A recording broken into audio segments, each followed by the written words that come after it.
Hello, treasured viewers. In this soul-stirring episode, CEO James savored tender, fleeting moments with Diep amidst a flower garden's tender embrace, unaware that John's venomous vendetta targeted her after he left her in her aunt's care. As wood prices surged like a relentless tide, James pierced the veil of John's revenge-drenched plot to dismantle his mills, possibly entwined with drug trafficking, sparking a fierce police crusade. Diep's peaceful quest for herbs morphed into a deadly ambush by John's ruthless thugs, foiled only by Truong's heroic intervention. Enraged beyond reason, John unleashes a fiercer assault, thrusting James into a heart-pounding race against the ticking clock.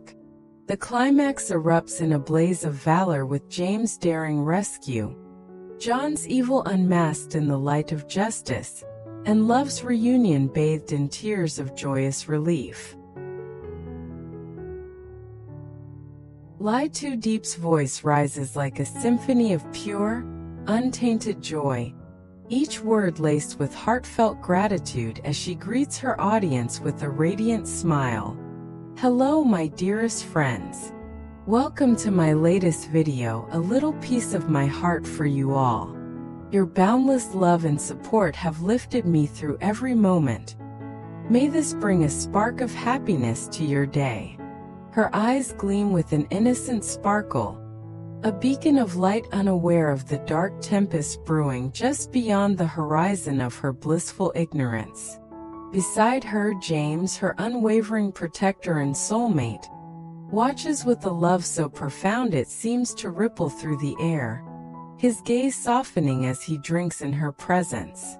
Just a moment, Diep, let me gather some flowers to adorn you, he murmurs, his voice a tender caress wrapped in determination. She responds with a giggle, a sound as delicate as wind chimes dancing in a gentle breeze. I'll lend a hand too. He chuckles, a warm rumble of affection. You're a living flower yourself. Here, hold this, and let me capture your essence in a photograph. With the utmost care, he orchestrates her pose, his hands guiding with a lover's touch. Stand beside those vibrant blooms, yes, that's it, perfect. Step back just a touch to frame the flowers. Hold them high, let them cradle your grace. Now pour all your joy into a smile. 1, 2, 3, click. The camera lens freezes her luminous grin, a fleeting masterpiece against the golden hues of the fading day. Take a peek at this, James says, handing her the phone with a gleam of pride in his eyes. You're a vision of ethereal light here. Absolutely mesmerizing. Diep's cheeks bloom with a rosy flush, her voice a soft melody of delight. It's more beautiful than words can express. Thank you, James, from the depths of my heart. As the sun dips lower, painting the sky with strokes of amber and crimson, he lets out a gentle sigh. We should head back. It's growing late, and the night whispers its arrival. She nestles into the car, her voice a soothing lullaby. I'll stay safe, don't worry. Yet, hidden in the garden's shadowy fringes, John lurks like a predator in wait, his heart a seething cauldron of vengeance, his mind weaving a sinister tapestry to ensnare Diep and shatter James' world. Their journey winds to her aunt's quaint sanctuary, where James offers a deep, respectful bow, his voice rich with courtesy. Good afternoon, Aunt. I've brought Diep to share a moment with you. The aunt's face brightens like a sunrise. Come in, my dears, please have some water to refresh yourselves. Over a shared cup, the warmth of kinship flows as he inquires, What's on your heart today, Aunt? She smiles serenely. Just tending to the little world of this house, keeping it alive with care. He adds with a nostalgic twinkle, My mother had a special birthday gift meant for Diep last time, but her duties pulled her away. I'd be honored to take Diep to receive it from her. The aunt nods with approval, her voice a gentle encouragement. What a thoughtful gesture. Drink up, James, and rest a while. His curiosity draws him to the yard, where he asks with a spark of interest, "How long have the dogs been expecting, Aunt? They seem so full of life." She laughs, a sound like rustling leaves. "Over 2 months now, and they've gifted us with 5 lively pups." He marvels, his tone laced with wonder. What a spirited little family they've created. As the afternoon softens into evening, he turns to Diep, his voice tinged with a protective edge. "Stay with Aunt for now. I'm burdened with work that calls me back. I'll entrust your safety to her gentle hands." Diep nods with a sweet compliance. "Yes, Aunt James, I'll be fine here." He bows once more to the aunt. "I'll check on the buffalo in the field, then take my leave." "Thank you, Aunt, for your boundless kindness." She waves with a motherly glow. "Travel safely, dear James." Diep's voice rings out like a bell. "Thank you, James. Thank you, Aunt, for everything." He grins, a beacon of reassurance. "It's nothing at all. I'll call when I reach home to ease your mind." As his car disappears down the lane, a sinister chill settles over the scene. John's malevolent plan unfurls like a dark bloom, his deep-seated grudge against James' lineage igniting a deadly trap. Twilight drapes the hills in a velvet shroud as Diep ascends, her basket overflowing with the tender bounty of bamboo shoots, a testament to her resilience. "So much mang up here, I never imagined such abundance," she exclaims, her eyes landing on the buffalo with a playful glint. "You crafty thing hiding out here? Have you eaten your fill? Come, let's wander home together." With a graceful sweep, she waves off the relentless swarm of mosquitoes, her voice a mix of exasperation and resolve. "This season's a relentless siege with these pests. I'll cook up some greens to soothe the evening." Back at the house, her call echoes with warmth. "Aunt, dinner's ready. I've prepared rice. Come, let's share this meal." The aunt steps forward, her praise a hymn of delight. "Diep, you've woven a feast from your heart. These dishes are a gift." The table glows with a fragile harmony, a fleeting sanctuary as John's shadowy henchmen linger in the periphery, their intent a silent blade ready to strike at the heart of this peace.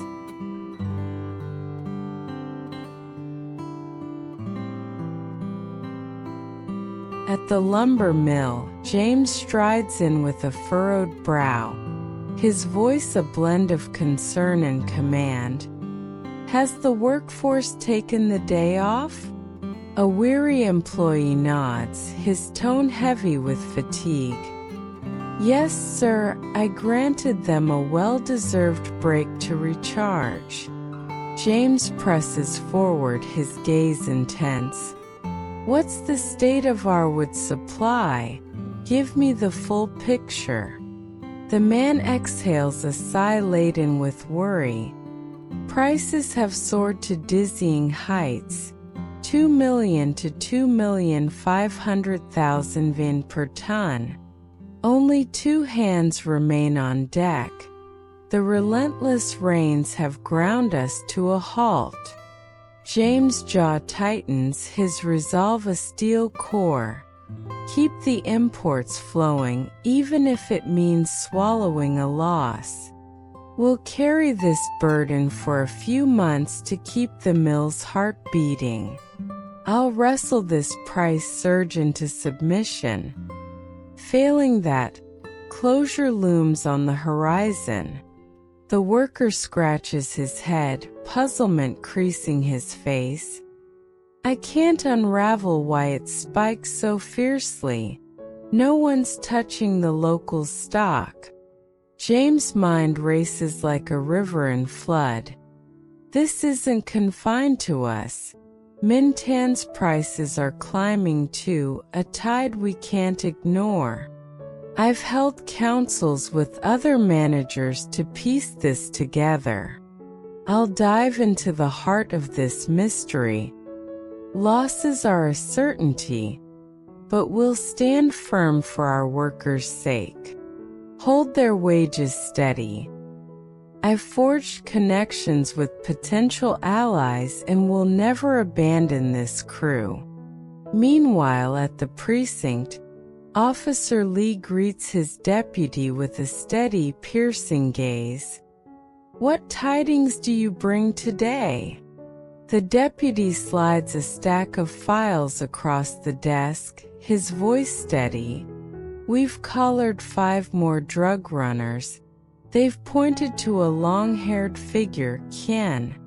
My team's on his trail." Lee nods with a hunter's focus.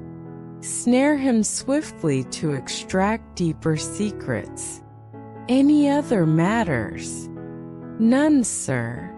The deputy replies with a crisp salute. Lee's memory stirs. "Ah, a thought.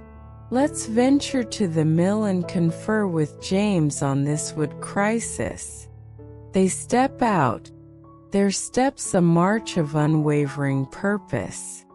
At the mill, Lee clasps James' shoulder with a brotherly grip. "A grueling day, eh?" James meets his gaze, gratitude threading his words. "Thank you for coming, Lee. Our wood reserves are dwindling to a whisper. Prices are choking the life from us. This illegal logging scandal is a scourge, tearing at our foundation. Buying at these rates bleeds us dry. Refusing to buy forces our gates to close, casting workers and farmers into despair." Lee's expression hardens into a mask of resolve. "I misjudged this as a petty affair, but it's a wound cutting deep into the region's lifeblood. I'll plunge into the depths of this. John might hold the key." James' eyes narrow to slits, a storm brewing within. "John?" He slunk back from Thailand 6 months ago. Helming ASIA, supplying us with ease until he twisted the knife after 3 months, hiking prices to 3 million VND per ton across the board. Lee leans closer, his voice a low probe. "What's the tale behind John?" James unravels the knot. "He claims my father shattered his family's dreams, driving them into exile abroad.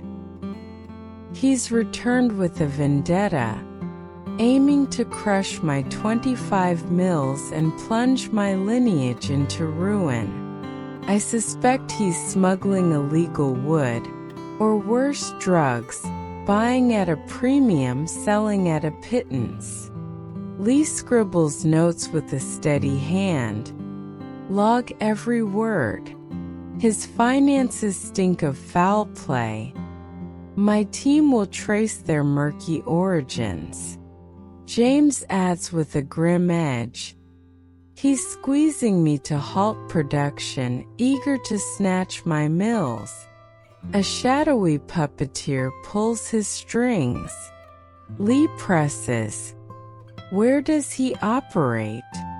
James responds, under YS banner with 3 hubs, 2 in Truong, 1 near the market, and a 3rd in Da Nang, its location a mystery to me.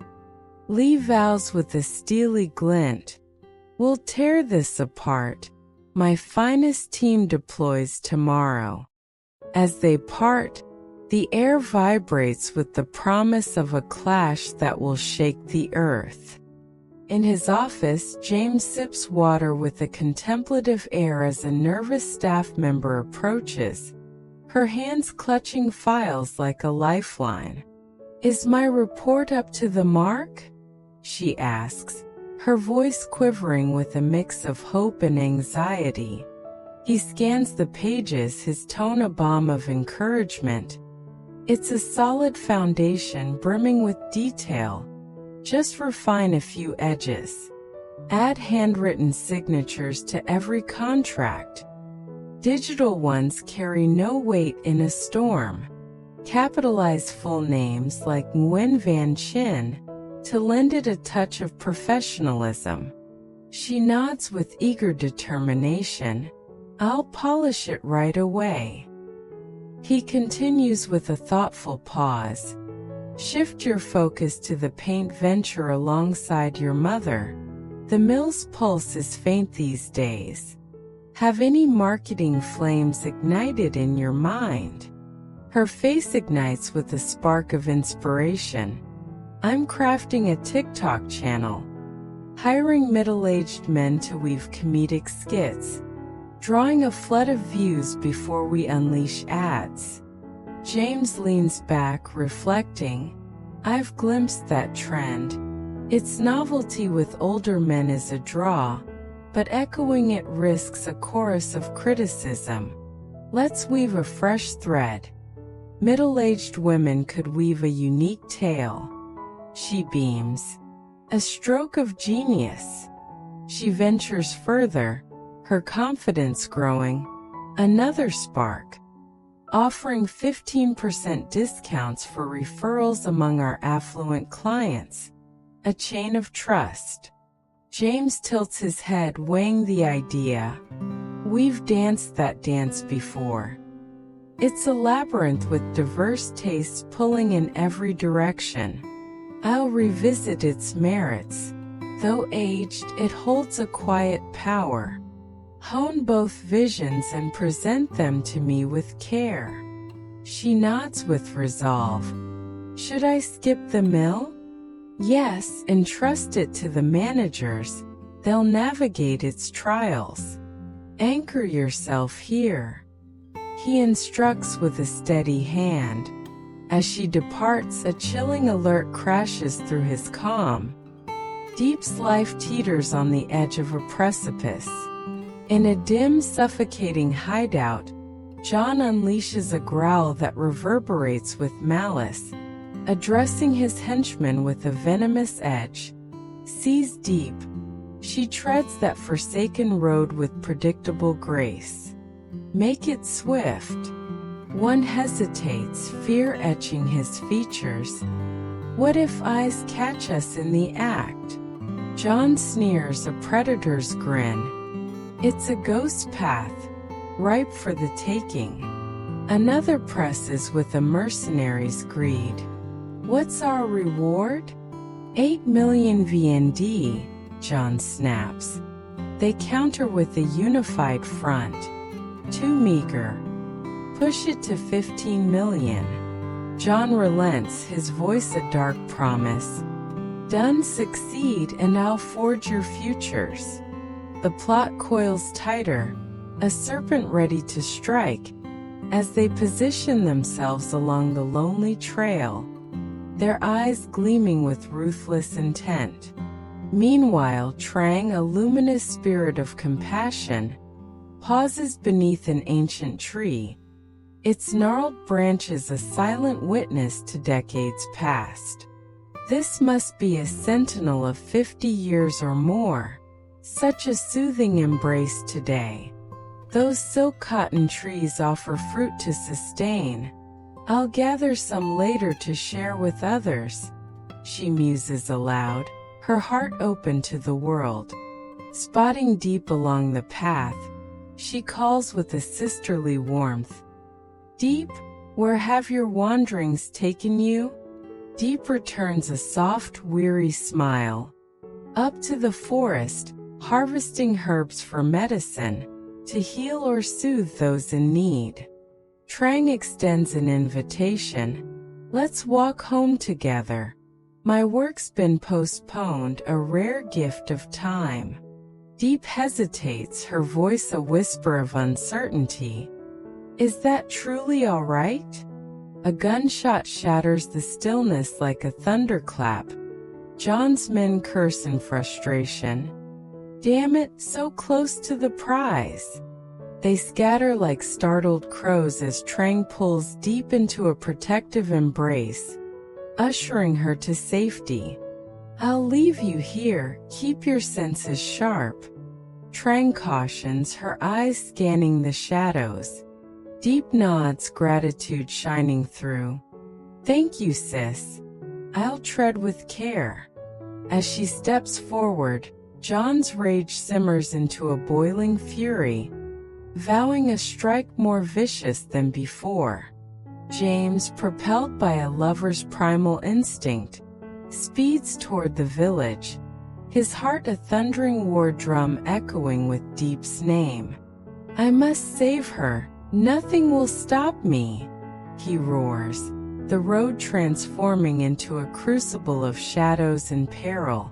With each mile the tension mounts. Will his love's fire consume John's malice, or will the night swallow Diep's light forever?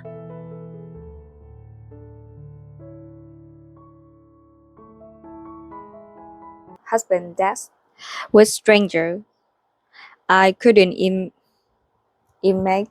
imagine spending this Thanksgiving with anyone I knew. Giving thanks was completely beyond me. I hoped that week would help me heal. After 2 years of caregiving and trying to keep my business go at the same time, I felt like a burned out survival of war. I was just making time until I could join Jack. After all, at 54, what did I have to looking forward to? The future was black. The waiter approached my table asking if I needed anything. To my surprise, I said, yes, if you know anyone here who is recent